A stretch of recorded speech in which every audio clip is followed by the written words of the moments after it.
Vous l'entendez, vous l'entendrez, vous l'avez déjà entendu, l'air du complot, il court et résonne, que ce soit à propos de l'affaire DSK ou comme on l'a vu ce week-end, à propos de l'affaire de concombre devenu soja contaminant et dont certains disent déjà sur le net que tout cela aurait pu être une invention de savants fous en laboratoire. Et oui, donc le complot, voilà qui nous a donc donné envie de programmer ce matin l'entretien que nous avons réalisé il y a 2 mois et demi, c'était en mars, avec l'écrivain et historien Umberto Eco, dont le dernier roman, Le cimetière de Prague, paru chez Grasset, traite de l'antisémitisme du 19e siècle et de la forge du protocole des sages de Sion.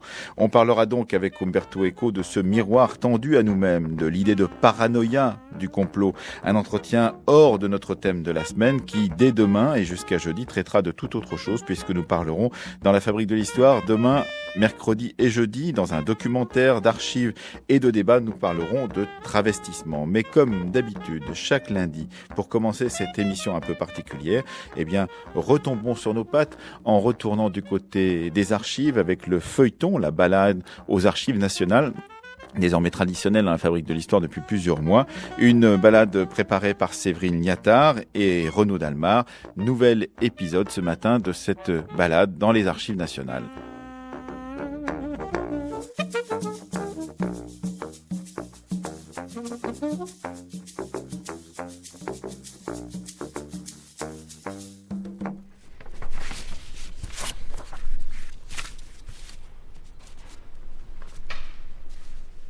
Vous êtes un chercheur accoutumé des archives. Oui, il y a plus de 40 ans que je fréquente ces lieux. Je suis enseignant-chercheur à l'école des hautes études, mais retraité et toujours actif parce qu'à l'école on a le droit de continuer à travailler, enfin je veux dire à avoir un poste et même à enseigner jusqu'à ce que mort s'en suive en fait. Voilà, donc je travaille pour le moment à la préparation, à la publication d'un manuscrit inédit que j'appelle un Tour de France aristocratique. C'est le récit fait en 1659 d'un véritable Tour de France effectué par un érudit très connu déjà à l'époque qui s'appelait l'abbé Le Laboureur et qui accompagnait vers les Pyrénées où allait être signé le traité des Pyrénées une grande dame, la maréchale de Guébriant, et sa nièce, la marquise de Vardes. Ça dure 6 mois.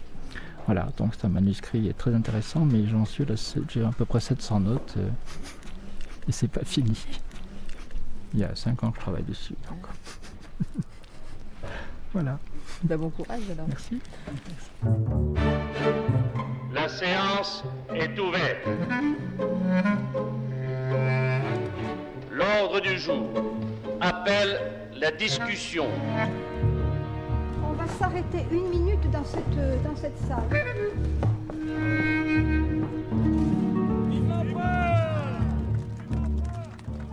Dans cet épisode, nous visitons la salle de lecture et de consultation des Archives nationales, le CARAN, le centre d'accueil et de recherche des Archives nationales, inauguré en 1988. C'est Chantal Gilles, actuellement responsable de la salle de lecture en ce qui concerne la surveillance, qui nous guide dans cette visite et aborde aussi, d'ailleurs, la question des vols de documents aux Archives nationales. Moi, la salle, je la trouve très belle. Très belle harmonie, amalgame de bois, on voit ciment, on voit vitre, Moi, je trouve... elle est belle pour moi. C'est quelque chose, quand vous entrez, que vous regardez, elle est très agréable à travailler. Très, très agréable. Il y a de l'espace, c'est aéré. On a quand même la chance côté jardin. Les gens sont ravis, je peux vous dire, on a de très bons retours et les gens sont ravis de leur consultation. Puis bon, tout est attenant, vous voyez. Le guichet est là, votre consultation est là, votre commande est juste en face, tout est relié. C'est quelque chose qui est encore assez plaisant. Donc on a affaire à une grande salle avec des lampes individuelles vertes, des tables en bois, assez espacées quand même pour avoir de la place pour poser ses propres documents. Espacé, mais je trouve pas assez. C'est vrai qu'en 88, ça correspondait à ce que nous avons, parce qu'il n'y a pas forcément l'informatique comme maintenant.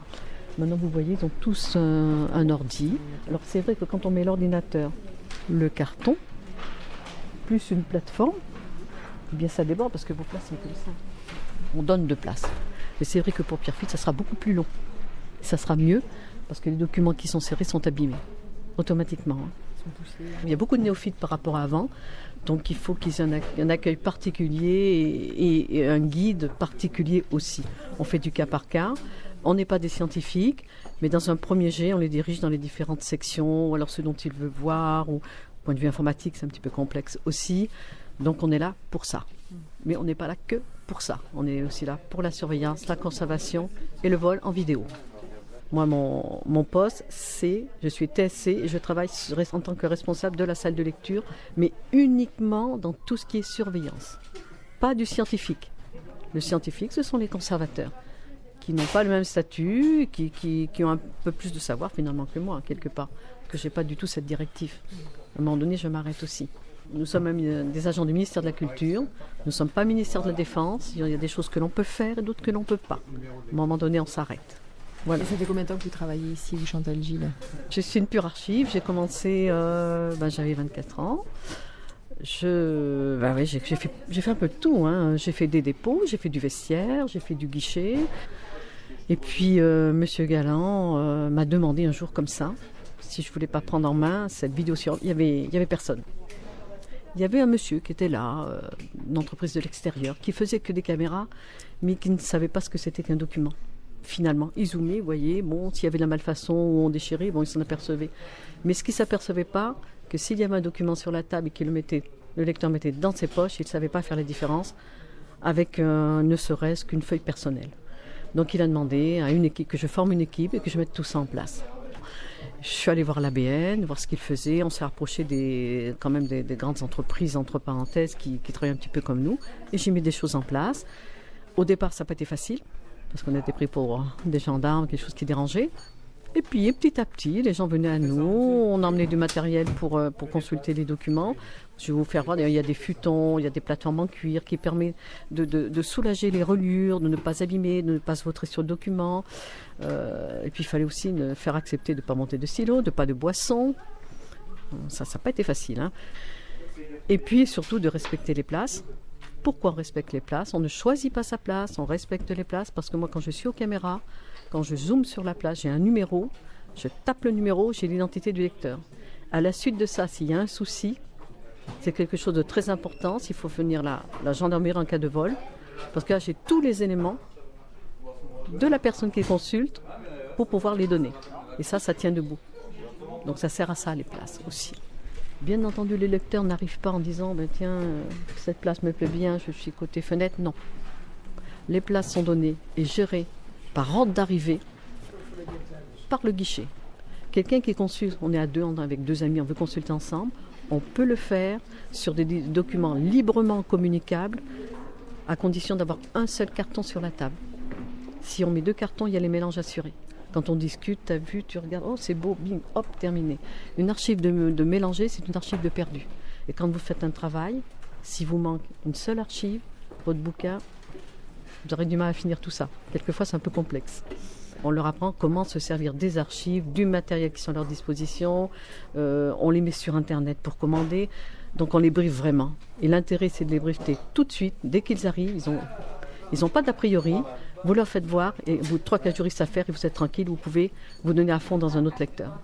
Si vous faites ça bien dès le départ, vous êtes drôlement tranquille, ils sont drôlement sympas en plus. Et c'est vraiment une catégorie de gens vraiment bien.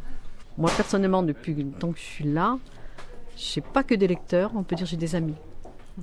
Et j'ai grandi à côté d'eux, quoi. C'est eux qui m'ont formé. Parce que j'étais comme gardien. Maintenant, je suis un technicien de Saphir Culture et Bâtiments de France. C'est eux qui m'ont fait gravir, ils m'ont permis d'être ce que je suis maintenant.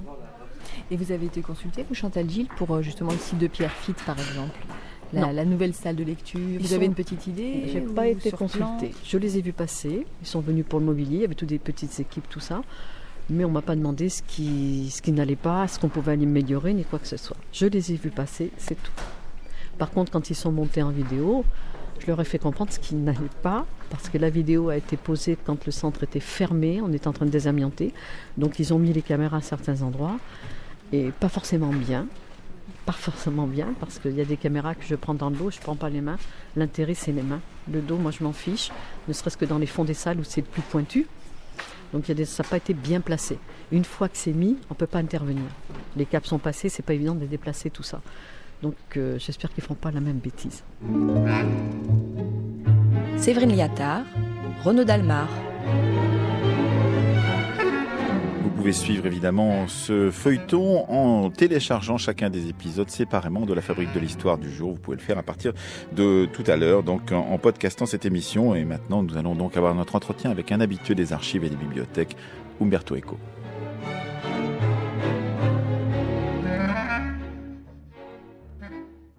Bonjour Umberto Eco et merci d'être avec nous donc pour cette émission d'histoire. Je me demande si vous l'avez fait exprès, puisque cette émission a été enregistrée et nous l'enregistrons le mercredi 23 mars. Or, je ne sais si vous vous souvenez que dans votre dernier ouvrage, qui vient d'être traduit... le 22 ou le 21. Et c'est un mercredi. Et c'est comme si, d'une certaine façon, vous donniez rendez-vous à ceux qui vous interviewent dans une sorte de agenda secret, comme on dirait aujourd'hui, qui est l'agenda, justement, qui est au cœur de ce livre, Le cimetière de Prague, qui paraît... chez Grasset, c'est-à-dire toute cette idée qu'il y a des choses cachées derrière les choses, des strates de vérité qui sont les unes au-dessus des autres et qu'il va falloir comme cela les enlever les unes après les autres, Umberto Eco. Oui, il faut peler l'histoire comme une orange parfois. J'avais une date finale, que c'est le jour où Léo Taxil fait la confession publique. Et vers la fin du roman, lorsque je me suis aperçu que le jour, c'était celui-là. Alors, j'ai dû faire un compte à l'envers et ranger toutes les dates de façon d'arriver plus ou moins c'est ce à régler tout pour ce jour-là. Effectivement, c'est une histoire comme ça qui progresse par sursaut. Il faut peut-être raconter cette histoire du cimetière de Prague, donc avec au cœur de cette histoire à la fois l'Italie indépendante, enfin l'Italie libérée, le 150e anniversaire, on l'a fêté très récemment, mais là en l'occurrence on est au cœur des combats de Garibaldi dans le royaume des deux Siciles, et puis ensuite on se trouve dans la France du Second Empire, puis la Commune, puis ensuite la fin du siècle en France. Pourquoi avoir choisi la France, Umberto Eco, comme cœur de ce roman au cœur duquel se trouve la question de l'antisémitisme en particulier? Alors, par plusieurs raisons.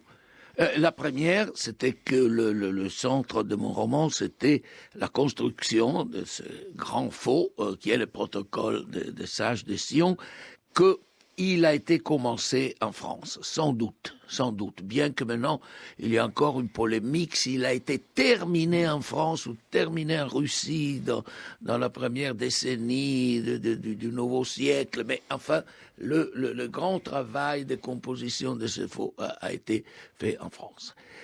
Deuxième, parce que tout le grand antisémitisme 19e a comme épicentre certainement la France et la Rome vaticane.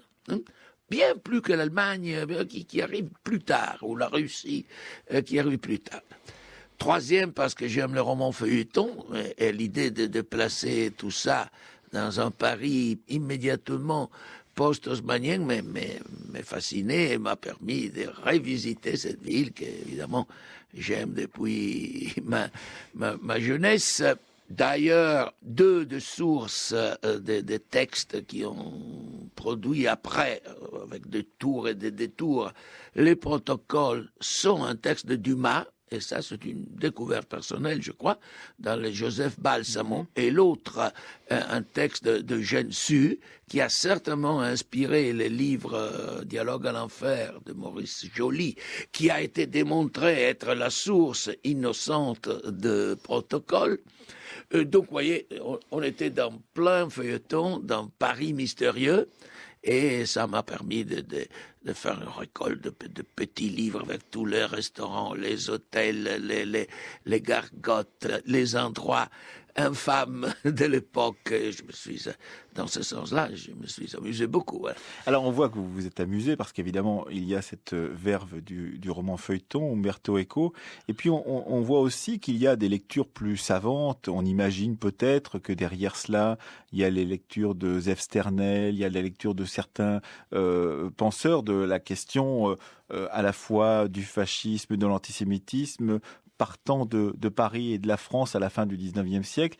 Et on s'aperçoit qu'il y a toutes ces lectures qui sont mêlées, qui sont mélangées à la fois le roman feuilleton, à la fois Eugène Sue, à la fois tout cela, et puis des lectures de savants, d'universitaires qui ont travaillé sur la naissance possible d'une certaine extrême droite dans la France de la fin du 19e siècle. Certainement, je mis ensemble, je m'en souviens plus, 5 ou 6 rayons de livres, premières éditions de l'époque, parce que maintenant, je suis gâté, je ne vais plus aux bibliothèques, j'achète, je travaille Chez sur vous. ma bibliothèque de collectionneur.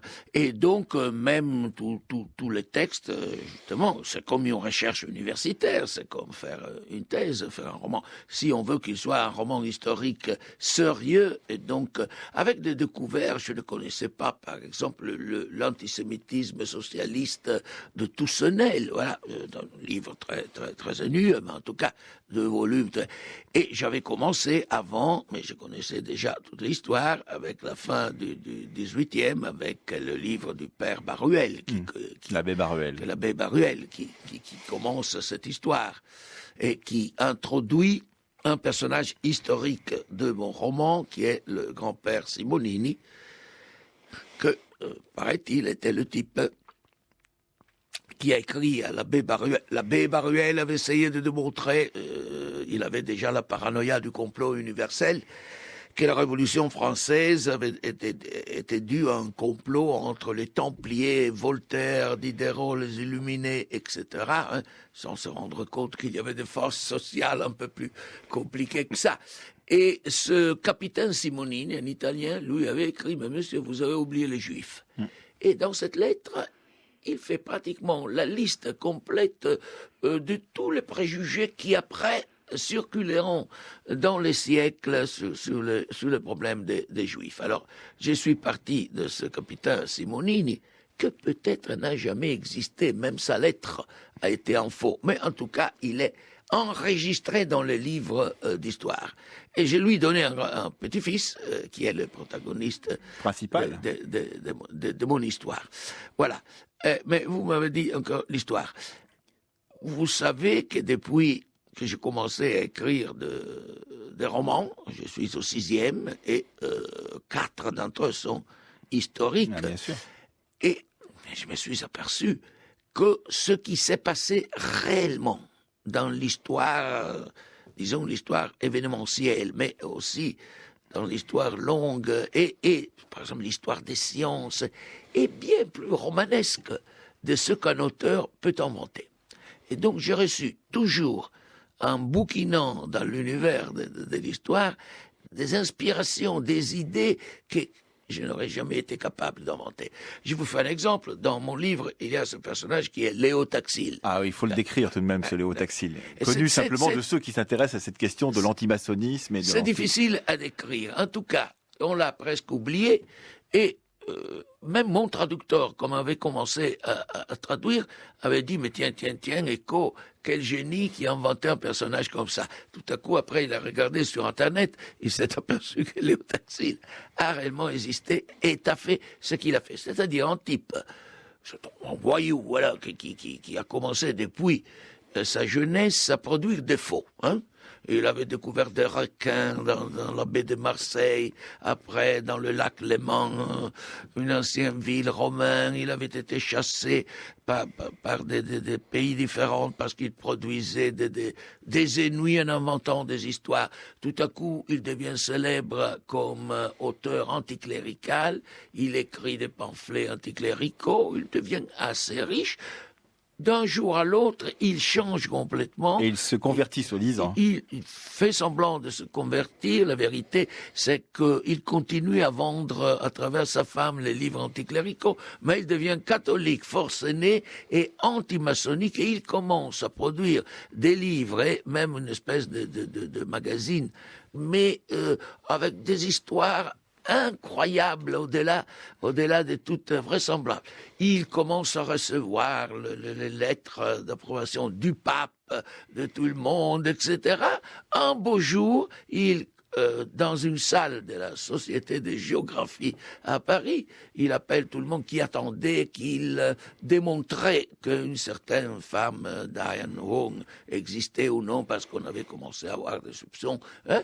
Elle dit, Voilà, je rigolais et redevient anticlérical, philo-maçonnique, et peut-être il a continué comme ça, sauf qu'après ça, il a pratiquement disparu parce que personne Il était ne lui ridiculisé donnait plus de crédit, mais c'est un personnage incroyable. Alors, on peut dire que l'histoire sert de trame à beaucoup de vos romans, Umberto Eco, mais il y a peut-être autre chose qui sert encore de trame, c'est la question du faux. Vous avez dit, je me suis intéressé au faux du 19e, à l'invention de ces protocoles des sages de Sion, donc entre la Russie et la France à la fin du 19e et au début du 20e siècle, donc censé expliquer la domination du monde par une sorte de pacte caché entre les Juifs, avec tout cet antisémitisme du 19e siècle. Vous aviez déjà, évidemment, évoqué dans d'autres de vos romans comme Bodolino la question des faux. Dans le pendule de Foucault. Dans le pendule de Foucault, oui. exactement. Et donc, cette question du faux semble vous obséder d'une certaine façon. Pourquoi cette question du faux est-elle utile, primo pour la fiction, secondo pour l'histoire? Alors, je me suis occupé du faux, même du côté académique de mon activité. J'écris des essais très lourdes, une espèce de phénoménologie, d'analyse sémiotique de tous les manigances du faux. La question du faux m'intéresse comme élément dialectique en face de la question de la vérité. Parce qu'on ne peut pas parler de faux si on ne parle pas de l'authentique. On est toujours faux par respect à quelque chose qui est, soi-disant, vrai ou authentique. Et le problème qui m'obsède, c'est qu'il est très facile de démontrer que quelque chose est faux, tandis qu'il est plus difficile de démontrer que quelque chose est authentique.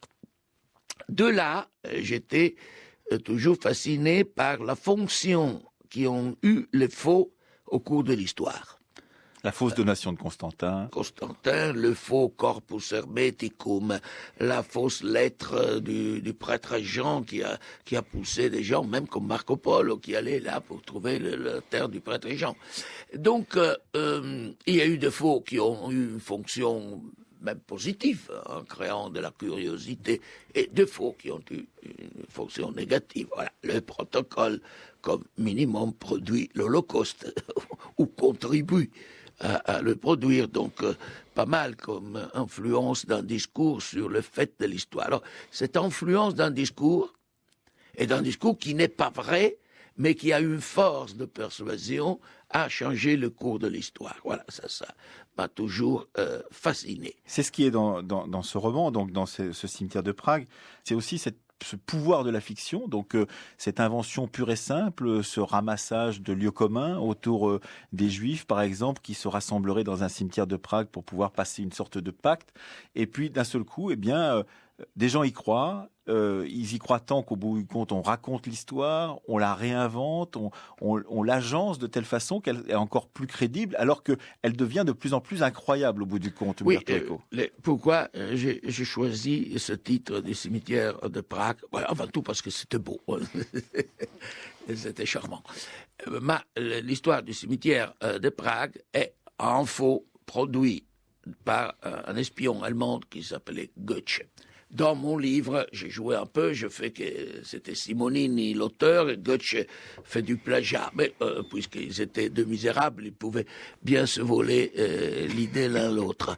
Or, Goethe, d'une certaine façon, ne produit pas un faux, parce qu'il raconte ça dans un roman. Et il se signe, comme il avait fait dans des autres romans historiques, Sir John Radcliffe. Mais depuis ça, l'histoire du cimetière de Prague, que, répétons, ce sont dans une nuit des tragédies, le rabbin qui se réunissent autour de tombeaux et font le plan pour la conquête du monde dans une époque imprécise et un peu noyée dans les profondeurs, le brouillard, dans le brouillard de l'histoire. Immédiatement après, l'histoire du cimetière de Prague est reprise par des revues sérieuse et donnée plus comme citation d'un romanesque, mais comme vérité. Et parfois, John Radcliffe n'est plus l'auteur, mais il devient le nom du rabbin. Et on ne comprend pas pourquoi ce rabbin a un nom anglais. Et après, il continue, il est republié, je crois, 3 ou 4 fois. Et à part le fait que ce que disent les rabbins dans le cimetière de Prague devient en grande partie matière pour le protocole du sage. Mais vous avez employé un mot dangereux, qui est fiction. Il y a une grande différence entre la fiction, la narrative, la fiction romanesque et le faux. Il y a une honnêteté foncière dans la fiction, dans le roman, parce que le pacte est très clair. C'est ce que Coleridge appelait la suspension of disbelief. On arrête l'incrédulité. Tandis que le faux est vraiment le mensonge. Oui, mais la fiction peut finir par entrer dans le réel d'une certaine façon. C'est ce que vous racontez. Le cas de Goethe, le cas de Goethe, c'est exemplaire. Après, il y a les cas où les lecteurs s'identifient à tel point avec la fiction et ils commencent à y croire. Alors, prenez tous les jeunes filles allemandes qui se suicident après le Werther de Goethe. Prenez le cas de Gensu et des Mystères de Paris, où le grand public parisien commence à s'identifier à tel point qu'ils envoient de l'argent pour la pauvre Fleur de Marie, comme si elle existait. Mais ça, ce sont des effets de identification. Il y a un rapport très mystérieux entre la fiction et la réification de la fiction. Et cela, ce rapport, vous l'expérimentez par exemple avec ce livre, Le cimetière de Prague, puisque j'ai vu effectivement, et on a dit, mais pourquoi Umberto Eco s'attaque-t-il à ce sujet de l'antisémitisme? Pourquoi met-il au sein de son roman un personnage qui est lui-même un antisémite fanatique, qui va créer donc ces protocoles des sages de Sion, qui va participer à toutes les pires aventures du 19e siècle, comme si d'une certaine façon cette fiction allait recréer du réel, Umberto Eco. Est-ce qu'il n'y a pas une ambiguïté dans la réception de ce roman chez certains qui se disent mais pourquoi Umberto Eco a-t-il mis au cœur de ce roman cette histoire de l'antisémitisme? Vous voyez, il y a toujours les lectures perverses, à commencer par le fou. Ce sont ceux qui lisent dans tout livre exactement ce qu'ils ont dans leur tête. Ok. Il y a les lecteurs naïfs qui souvent identifient les opinions des personnages avec les opinions de l'auteur. Ça arrive très fréquemment. Donc il peut y avoir des lectures perverses par lesquelles quelqu'un est séduit par ces idées-là. Mon objection est que toutes ces idées-là, un jeune homme ou une jeune femme de 12 ans peut le trouver sur Internet ou dans une librairie. Et j'ai eu des débats, évidemment, avec le milieu juif, une soirée très belle à Rome. Le directeur du nouveau musée de la Shoah a dit « On risque, pour des raisons de politically correct, d'oublier tous ces préjugés. Ah oui, il y a de l'antisémitisme. Et d'oublier ce qu'on a dit. Tandis que parfois, on continue à y croire. Donc, c'est important qu'on leur dise, qu'on dise, on a dit ça, on a fait ça, et on ne peut pas l'ignorer. Voilà. Oui, parce que c'est l'histoire de la fabrique des préjugés. Vous êtes dans une émission qui s'appelle La fabrique de l'histoire, mais c'est la fabrique des préjugés que vous racontez. C'est-à-dire, c'est comment, petit à petit, des idées vagues qui traînent du peuple déicide se formalisent, deviennent de plus en plus séduisantes vis-à-vis d'un public, et puis au bout du compte, passent par divers canaux pour s'incarner presque d'une certaine façon. Donc, quelqu'un a même dit qu'il faudrait faire lire le livre dans les écoles pour enseigner qu'est-ce que c'est que le racisme, etc. Je ne veux pas arriver jusqu'à ce point, mais évidemment, mon intention, c'était il faut ne pas oublier qu'on a fait ça, qu'on a dit ça. Alors, ce qui est intéressant, c'est la période, évidemment, l'après-Révolution française, le début du 19e siècle, les bouleversements donc post-napoléoniens et tout le milieu du 19e siècle, qui voit effectivement une société qui chancelle, une société en particulier française, mais également européenne, qui chancelle sur ses bases, puisque toute la question de l'Ancien Régime a été renversée, et on tente d'expliquer ce chancellement, d'expliquer ce bouleversement en trouvant des boucs émissaires dans cette société du 19e siècle. Et c'est ce que vous racontez. À l'affaire Dreyfus, bien sûr, qui est vraiment une espèce de folie sociale qui capture le pays entier. Mais aussi parce qu'il y a là une autre histoire, qu'il y a deux antisémitismes. L'un commence avec probablement Saint-Paul, juif antisémite, et va jusqu'à la Révolution française. Et là, les Juifs sont des pauvres gens du ghetto. qui ont tué Jésus-Christ. Voilà, c'est l'antisémitisme théologique. On ne les accuse pas de vouloir conquérir le monde parce qu'ils n'ont pas la force de le faire. On fait des croisades, tandis qu'on passe à travers un ghetto, on le massacre pour voler un peu d'or. Voilà. C'était la normalité, disons. En ce jour, il y a le pape qui dit non, ce n'est pas eux qui ont tué Jésus-Christ. Ah, finalement, d'accord. Mais c'est fini. Avec la Révolution française, il y a eu l'émancipation du monde juif qui sont devenus citoyens. Et alors, ce n'est plus le pauvre du ghetto, mais c'est M. Rothschild. Hein. Et en tout cas, c'est comme au temps de l'affaire Dreyfus, des gens qui entrent dans l'armée, qui deviennent officiers. Etc. À ce point-là, il y a un autre antisémitisme, qui est la haine du riche. Toussenel identifie anglais, capitalistes et juifs. Et francs-maçons. Francs-maçons, la même race, sont ceux qui... Et ça, c'est un antisémitisme de gauche. Mais il y a aussi un antisémitisme... Et les juifs ne sont plus les autres qui vivent au ghetto, mais ils sont parmi nous. L'affaire Dreyfus, on ne peut pas accepter qu'un juif devienne officier et stagiaire dans les services secrets, non? Alors, il y a cette dimension-là, et puis on a l'impression aussi que tous ces personnages que vous décrivez minutieusement dans le cimetière de Prague, Umberto Eco, sont des gens qui refusent l'histoire d'une certaine façon. Enfin, ils refusent l'histoire, elle est en train de se dérouler sous leurs yeux. Ils voudraient l'arrêter, cette histoire, la gouverner, lui donner, faire en sorte que cette histoire leur convienne au bout du compte. Or, l'histoire ne leur convient pas et file sous leurs yeux.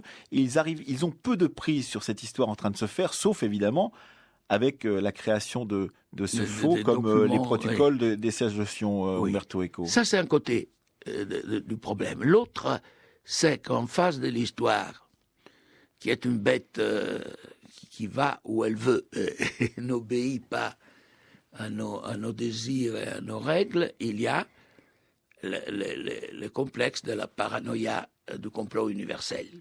Mais ce sont deux aspects. Parce que, enfin, Monsimonini joue sur l'existence de la paranoïa du complot universel et produit ces documents faux pour démontrer que le complot existe. Mais pourquoi je dis qu'il s'inspirait de Dumas? Parce que dans le Joseph Balsamo, le complot universel est fait par Cagliostro avec le franc-maçon pour produire l'affaire du collier et détruire la monarchie française. Donc c'est une autre histoire. Mais là aussi, il y a une paranoïa du complot. Et la paranoïa du complot continue même aujourd'hui. C'est ça qui est au cœur de votre affaire. C'est qu'en fait, en parlant du 19e siècle, vous parlez beaucoup d'aujourd'hui, Umberto Eco. Vous parlez beaucoup de ce qu'on trouve sur Internet, de cette idée de la main secrète, de cette idée d'un complot universel qui, depuis le 11 septembre, court partout, sur toutes les antennes, quelquefois, sur tous les réseaux sociaux, etc. Évidemment, la vérité cache quelque chose d'autre. C'est ce que disent, en tout cas, ceux qui pensent cela sur Internet, Umberto Eco. Oui, parce que l'attitude du paranoïde du complot universel, c'est trop facile de croire ça. Il y a davantage derrière. Ça me fait souvenir d'une phrase qu'on attribuait à Rubinstein, le pianiste. On lui a demandé « Est-ce que vous croyez en Dieu ?» Il dit « Non, je crois quelque chose de beaucoup plus grand. »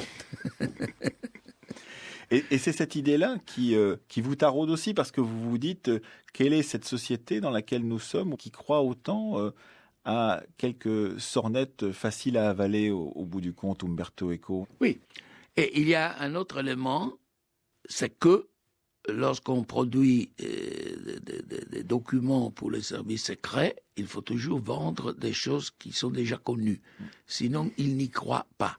Eh bien, mon livre apparu en octobre, et immédiatement après, il y a eu l'affaire Wikileaks et Assange. Si nous lisons tous les documents volés par Assange et documents envoyés par les ambassades américaines à Hillary Clinton, il racontait tout ce qui avait été publié sur Newsweek la semaine avant. Hein? Il vendait comme dossier secret exactement ce que tout le monde savait déjà. Et ça, c'était très curieux. Mais comment, dans ce régime-là, imaginez un régime de vérité au bout du compte, parce que vous dites je m'intéresse au faux parce qu'au bout du compte, de l'autre côté, il y a la vérité. Mais comment faire en sorte de croire en quelque chose, de croire en une vérité, Umberto Eco, une vérité historique par exemple, déterminée par les historiens, même si on sait que cette vérité est temporaire et qu'elle sera remise en cause par les historiens des générations futures. Mais comment croire au moins temporairement à cette vérité? Écoutez, comment Lorenzo Valla a démontré que la donation de Constantin est un faux? Avec la philologie, en connaissant très bien la langue latine, en pouvant documenter que certaines expressions ne pouvaient pas être employées à l'époque crue de la création de Constantin. Fini. Il y a des analyses presque scientifiques comme du DNA, comme si c'était l'ADN, le carbonium, qui prouve que Isaac Casaubon a prouvé que le corpus hermeticum ne pouvait pas avoir été conçu dans une époque ancienne, en démontrant qu'il y avait des citations, des choses, d'idées qui étaient venues bien plus tard. Et donc, paf, fini. À part le fait que, comme il a démontré qu'il était faux, tout le monde y a cru davantage. Mais ça arrive même avec le protocole. Vous ne pouvez jamais arrêter une lecture perverse parce que si vous êtes pervers vous-même, vous trouvez la justification de vos crimes même dans la Bible.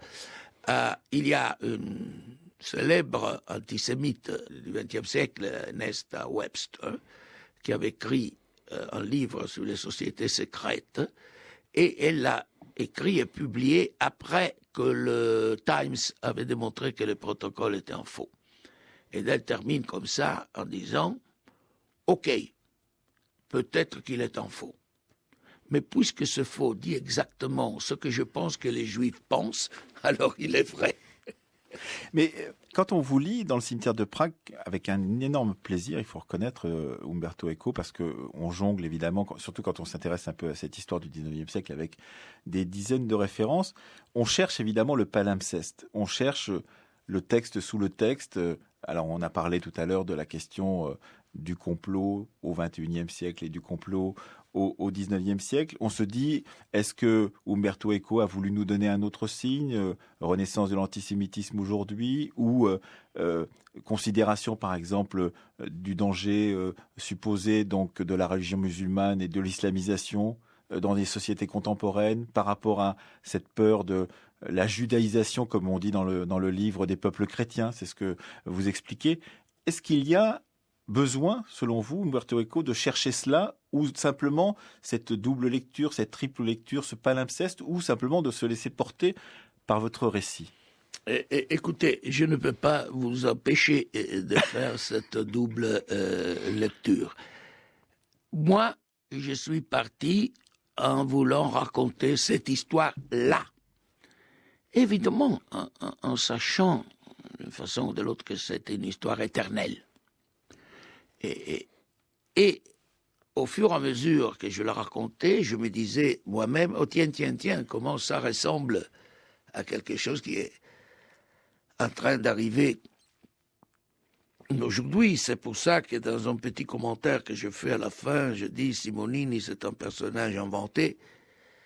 Il existe réellement et il est encore parmi nous, parce que au fur et à mesure que je construisais Simonini, en m'efforçant de construire le personnage le plus odieux du monde, et je reconnaissais des gens qui vivent autour de moi. Et cela, ça vous faisait plaisir ou ça vous... Eh oui, je me disais, ok, on va toucher une série de pulsions élémentaires qui continue toujours, parce que même si l'antisémitisme, c'est peut-être la forme historiquement plus évidente et plus forte de racisme, il y a beaucoup d'autres racismes qui nous assiègent. Je vous dis, mais pensez en Italie, tous les immigrés de l'Europe de l'Est, du nord de l'Afrique.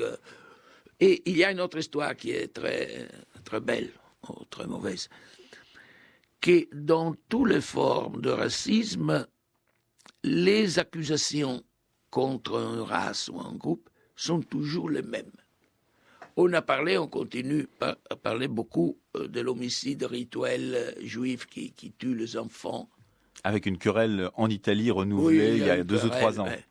Mais dans l'histoire de père de l'Église et des hérétiques, les mêmes descriptions étaient appliquées aux Bogomiles ou aux Pauliciens. C'était des hérétiques de l'époque. Ils faisaient la même chose. Ils prenaient l'enfant, ils le tuaient, ils le posaient dans un mortier, après ils le mangeaient. Et donc ça voyage. Pratiquement, c'est difficile aujourd'hui de raconter qu'un pauvre Marocain qui vient en Italie mange les enfants. Mais encore dans les décennies passées, on disait que le communisme mangeait les enfants. Donc... Oui, donc perdurent justement ces idées reçues. Mais ce qu'on oublie de dire, c'est le plaisir que vous avez dû prendre tout de même, Umberto Eco. Alors, plaisir au premier degré, plaisir pervers, diront certains, à décrire ces personnages-là, qui sont des personnages éminemment haïssables pour certains d'entre eux, ridicules pour beaucoup d'autres. Et surtout à vous permettre, évidemment, de dire que Monet est un barbouilleur, puisqu'évidemment, puisque vous vous placez dans la bouche de celui qui raconte, ce Simonini, eh bien, il peut dire Monet est un barbouilleur et Proust est une tapette de 25 ans. Et on se dit, Umberto Eco prend beaucoup de plaisir à utiliser ce personnage-là, haïssable, évidemment, pour dire des choses qui n'étaient sont pas politiquement correctes. Oui, ça. Mais même... Pas seulement dans ce sens pervers et malin, je me suis amusé beaucoup à mettre en scène un Freud d'être jeune qui dit « Je crois que je ne m'occuperai jamais de sexe dans ma vie », parce qu'à l'époque, il ne s'occupait pas de sexe, il s'occupait plutôt de Charcot, de la cocaïne. Voilà. Cocaïne. Donc il y a... Et en même temps, je me suis amusé en pensant que mes lecteurs ne pouvaient pas croire que Freud voulait appliquer la cocaïne aux maladies des yeux, etc. Et j'ai trouvé, par hasard, cette publicité de la cocaïne pour les enfants. Que vous avez inséré. Incroyable, oui. C'est un élément de véridiction, non, pour dire au lecteur, mais non, c'était vrai. Tu n'y crois pas, mais c'était vrai. Et dans le plaisir du romancier, de celui qui s'occupe de raconter une histoire, comme vous le faites dans le cimetière de Prague, Umberto Eco, on voit le plaisir aussi de manipuler des personnages historiques aussi importants, effectivement, que tous ceux que vous avez convoqués. On y croise évidemment Drummond, on a parlé de Léo Taxil qui est beaucoup moins connu, mais on y croise également des gens qui viennent de Russie, qui viennent d'Allemagne, des Italiens. On y croise... qui disent exactement ce qu'ils ont dit ou écrit. Oui, voilà, c'est ça. Et donc on se dit, mais quel plaisir de marionnettiste au bout du compte. Parce que quand vous étiez dans Le Nom de la Rose, effectivement, Guillaume d'Occam et tous ceux que vous avez pu mettre en scène, eh bien ceux-là, ils existaient moyennement, vous mélangiez plusieurs personnages pour en faire un seul. Mais là, à part le Simonini en question, la plupart de ceux que vous mettez en scène, ce sont des gens qui ont existé, Umberto Eco. Oui, et j'ai même trouvé, puisque nous sommes dans une émission qui s'occupe de l'histoire, des documents que peut-être même les historiens de profession ne connaissaient pas assez, parce qu'il y a un certain moment que mon Simonini est reçu par les agents secrets du royaume piémontais. Hein, et les noms, le marquis, l'avocat Riccardi et le marquis de Saint-Front étaient vraiment...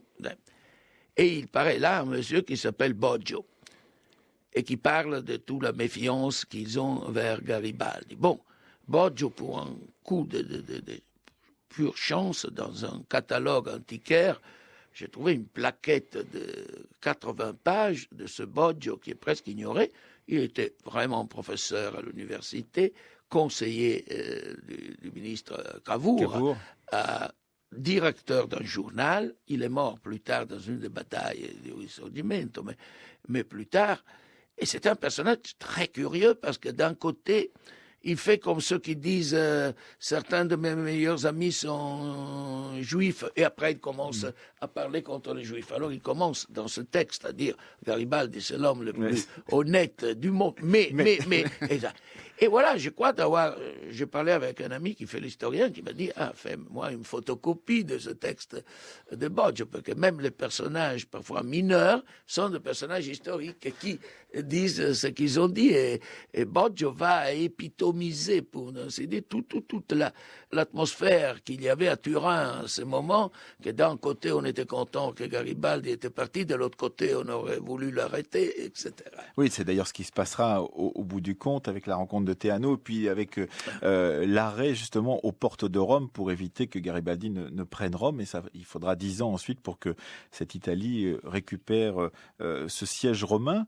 Et d'ailleurs, au cœur de ce livre, il y a aussi tout de même l'Église, Umberto Eco. L'Église, par l'intermédiaire de ses souverains, évidemment, mais également de ses prêtres les plus douteux, de gens qui usurpent la robe du prêtre pour pouvoir mener des actions douteuses, effectivement. Et là, on se dit, c'est intéressant de mettre l'Église du 19e siècle devant ces contradictions de l'époque. Oui, parce que, évidemment, là aussi, tous les discours qui font mes jésuites sur ce qui se passe à Rome, là aussi, sont tirés des ouvrages du père Bresciani et d'un historien de la Compagnie de Jésus français, qui avait un nom extraordinaire, qui était Crétino Joly. C'est vrai? Oui, qui a écrit un livre énorme sur l'histoire de la Compagnie de Jésus et donc tous les rapports avec les francs-maçons et toutes ces histoires-là. Parce qu'il y avait une bataille, une guerre froide terrible, parce que si on lit les pages de Garibaldi, par exemple, contre le prêtre, sont d'un anticléricalisme farouche, au feu rouge. C'est pour ça que la démocratie chrétienne a toujours eu beaucoup de mal à célébrer Garibaldi et ne l'a pas célébré pendant longtemps. De leur côté, évidemment, ceux qui étaient les gendarmes de l'Église à l'époque, qui étaient les jésuites, étaient de radicalisme absolu.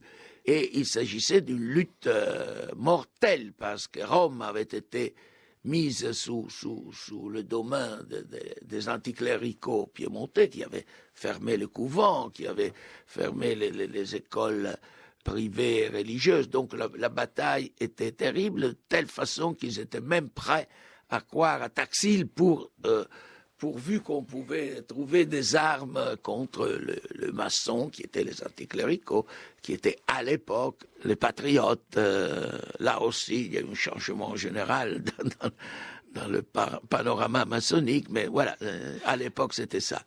Alors, quand vous reprenez votre travail de philosophe au départ, qui fait de l'histoire en faisant de la fiction, que vous disent les historiens de votre propre travail? C'est-à-dire, est-ce que vous avez des discussions à l'Université de Bologne avec vos collègues historiens sur cette tentation de prendre la patte historique pour pouvoir l'utiliser dans vos propres fictions? Non, certainement pas avant l'écriture du roman. Maintenant, j'ai eu l'intervention des articles de certains historiens qui ne pouvaient pas nier que, j'avais manié assez bien le matériel, comme ça. Donc, mais vous oubliez une chose. Moi, je suis un historien. Je suis un historien de la philosophie. Bien sûr.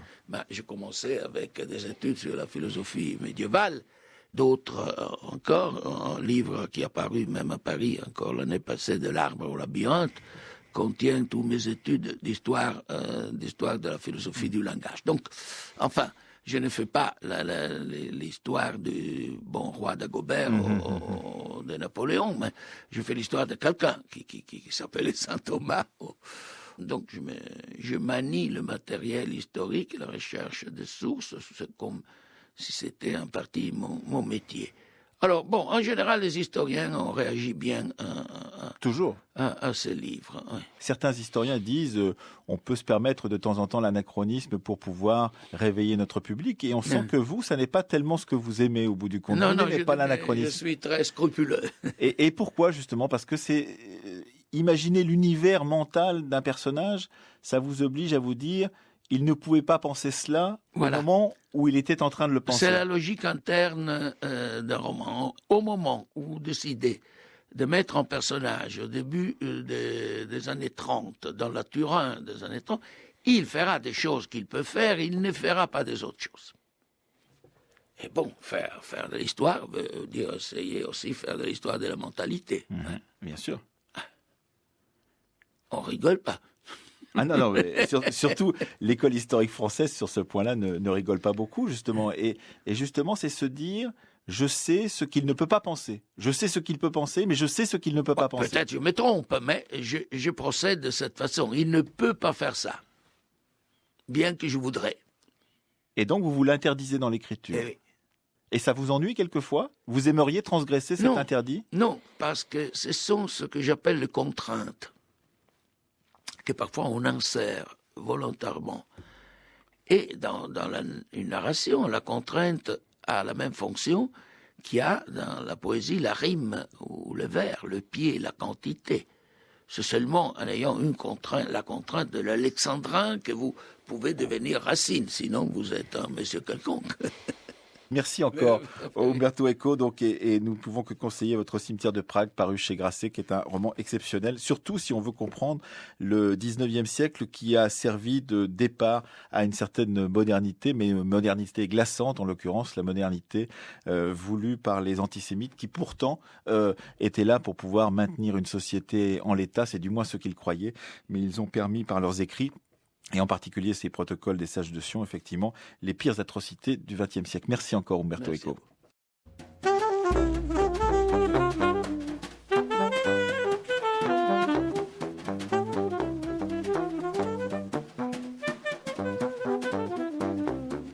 Comme d'habitude, cette émission est écoutable sur le site www.franceculture.com, rubrique les émissions La Fabrique de l'Histoire, pendant 500 jours. Elle est téléchargeable également. Et demain, nous commencerons une nouvelle série de La Fabrique de l'Histoire. Cette émission était un peu exceptionnelle, à part de la semaine donc thématique que nous allons commencer demain autour de la question du travestissement. Et demain, nous aurons un documentaire d'Anaïs Kien et de Charles Autroux autour d'un travail d'historiens, Fabrice Virgili et Daniel Vollmann, qui ont redécouvert des archives dont ils ont fait un livre qui vient tout juste de paraître, La Garçonne et l'Assassin.